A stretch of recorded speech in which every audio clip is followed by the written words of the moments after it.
Dragi moji fanovi, dragi moji prijatelji, još jedno nagradno pitanje za vas koje je jako interesantno.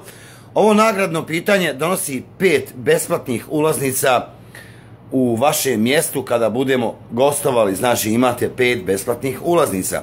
Ukoliko se ne nalazimo u vašem mjestu, vi možete da svoju nagradu prepustite nekome drugom u mjestu gdje se mi nalazimo. Znači dovoljno je ta osoba samo da kaže vaše ime i da ste vi dobitnik tih 5 ulaznica.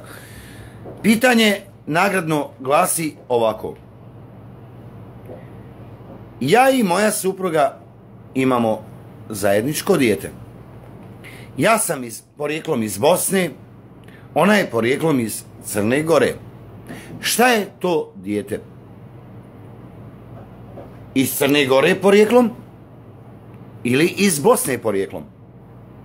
Molimo vas da nam danete tačan odgovor. Ukoliko dadnete tačan odgovor, mi ga već imamo, kazat ćemo vam na kraju. Imate znači ti 5 ulaznica besplatno. Hvala lijepo, ovo nagradna igra traje 30 minuta. Ukoliko nam odgovorite u tom vremenu, vi ste dobitnik. Sve najbolje, čujemo se!